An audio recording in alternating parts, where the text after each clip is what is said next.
It is summertime in Thailand. Songkran Festival, which is the Thai New Year's. Extremely hot. It's probably 40 degrees. I want to show you guys something. Look at those headlights. So cool. Anyway, sorry about the screaming. Let's go for a drive.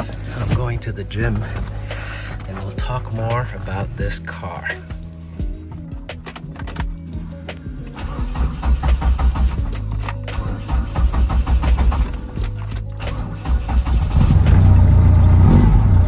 Always takes 3 tries.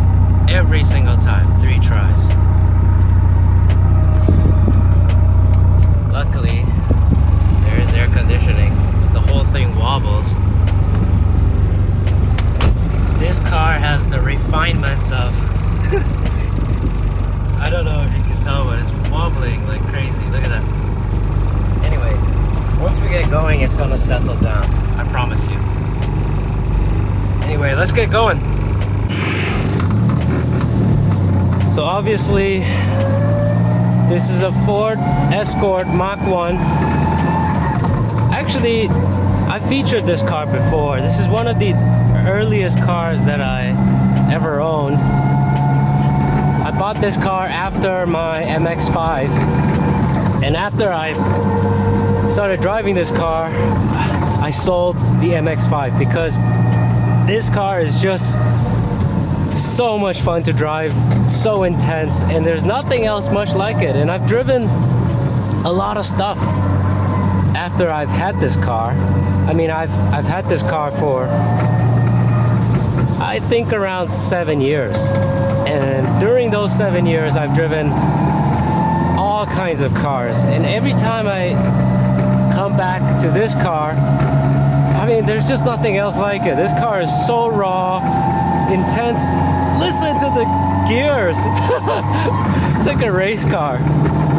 Well, obviously it didn't come like this stock, so it's a quite heavily modified car. I wouldn't call it a race car. It's not quite there yet, but it does feel and sound like one. From the safety point of view, it's clearly not a race car. This thing is so dodgy. I feel like just sitting in it, I'm shortening my life. But look at this.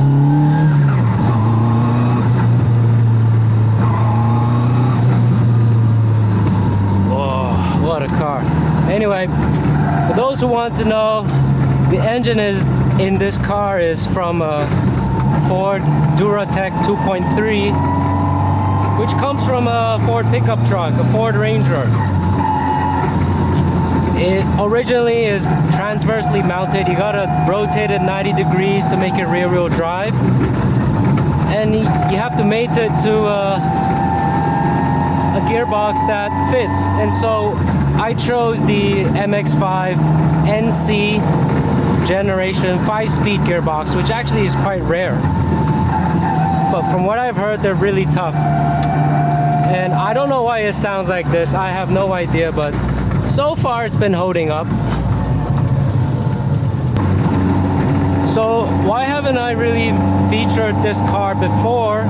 Well, that's because I haven't had the best luck with this car. I've had all sorts of troubles, from transmission issues to suspension issues to the engine having issues, like the pistons were badly fitted. But now I'm happy to say it's probably 85% done. I'm happy with the engine, the gearbox, the rear suspension. I think the final 2 things that I really need to sort out is, I don't know if you can hear, it's the front suspension. It's all over the place. It's a bit scary to drive, to be honest. The steering wants to fight with me all times, but it's still a lot of fun. And the other thing that I need to fix is the interior and the refinement. When you sit in this car, the refinement is just, there is no refinement, okay? And I'm happy to call this thing a shitbox, but if you want to call it a shitbox, you better know that this is explosive diarrhea kind of shit. It's not normal shitbox, okay? This thing is mad.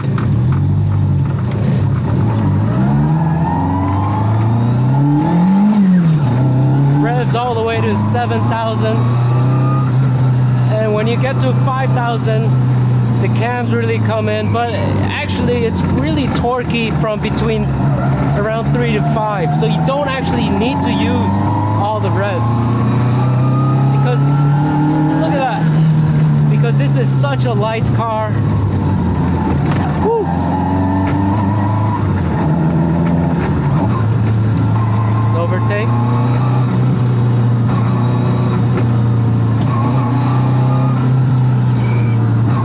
Manual brakes, manual steering, everything is manual and super raw.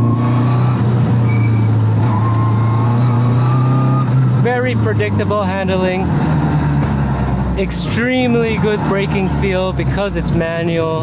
Oh, it's pure driving joy. But it is very stressful to drive. This thing, it wears you out, man. Like after, I'd say 20 minutes of driving this thing, I've had enough. I don't need to drive this thing all day.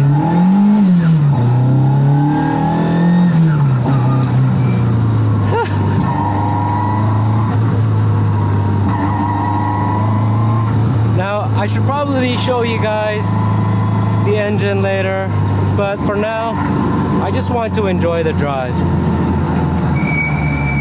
And the brakes are loud as fuck. They're squeaky. I mean, it feels like this car wants to kill you, but I promise you, it is sweet to drive. Very sweet to drive. And if you put it into fifth, calm down, man, it's still very fizzy, man. Everything is buzzing away. Steering wheel is just like electrocuting you constantly. It's like having electrodes plugged up your ass the whole time. You feel the fizz.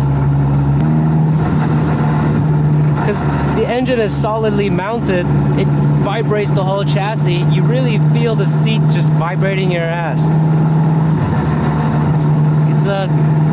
It's so raw. And on overrun, it makes a chatter.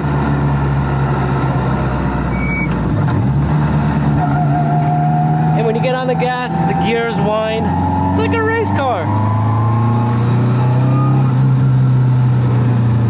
Now for those interested, the engine management system on this, I'm using Max ECU Street, which is good enough for a setup like this, right?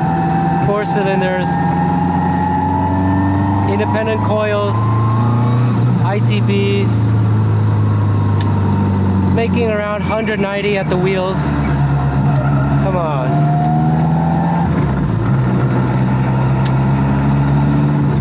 $190 at the wheels. I actually don't know the weight of the car. I think it's probably 900 or less. Probably less. I don't know. I never weighed it, never corner balanced it. Just a car I don't really think much about. Just enjoy the drive.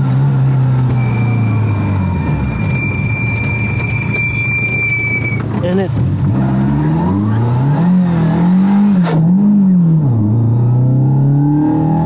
missed the gear, but that's okay. This thing is tough. No limited slip diff, unfortunately. Woohoo! All right, let's calm down for a second. See you guys when I'm nearly at the gym. Now we're on the highway and I'm a bit more calm. We can talk a little bit more about the details of this car. So for those who don't know, the rear suspension is actually a solid rear axle and it's on leaf springs. And so the most important thing on these cars for the rear is you gotta make sure you use good dampers. It's all that matters is the damping. I'd say 90% comes from the damping. So you put good dampers on the rear, then you will have good traction and a good settled back end. Because remember, this thing is rear wheel drive, so you want good dampers on the back. Otherwise, you're going to be all over the place. On the front of this car, I have a fully rose jointed setup. It's a McPherson strut setup, but it's kind of DIY and it's not so good. It's noisy. I feel like there's a lot of free play. And so the next thing that I want to do is actually to order a full front suspension kit from Motorsport Tools or Retro Ford or something like that. Something that is like CNC machined and proven, not something that I did by myself. But I mean, this is not bad. On the road, I'm 85% happy. But if I were to ever take this to the mountains or on the track, I do not have the confidence to push it because I really don't trust in the local engineering skills of building these one-off suspensions. I don't want to put my life at risk, especially in a tin can like this. But the engine has been fully built by my friend. He did a wonderful job. Everything blueprinted with forged parts. So I'm pretty happy with the way this engine is. It's reliable, doesn't drink oil, and it sounds great, it's responsive, and it's really reliable. It's a great motor, you know, like you get torque everywhere from 3,000 to 7. You don't have to wring it out, but if you do, it rewards you. I drove past it, the gym is there. My mistake, let's find a way out. Anyway, that means more driving. No complaints. Looks like my camera ran out of battery, so I'm gonna stop here. Nearly at the gym. But before I go, I just want to show you guys the engine, just because it is a work of art. All thanks to my friend who spent half a year getting it perfect, or near perfect, I should say. There you go. Completely uncluttered engine bay. Can't see the brakes, can't see anything. No power steering, of course. AC is down there. ITBs. Beautiful, beautiful work. With the cam covers too. Anyway, this is gonna be a very poorly made video. But I figured better something than nothing. I've been very busy. Oh, I fucking hate these things.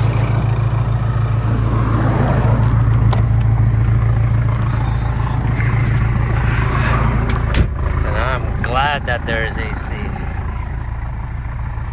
Let's get going. I'm a huge fan of this pull ball shifter. It's so gratifying to use with the long throws. It's so nice. I don't get why people always go for short throw shifters. I mean, if you're not racing, why do you need a short throw? I don't know. But anyway, thanks for watching. See you guys next time.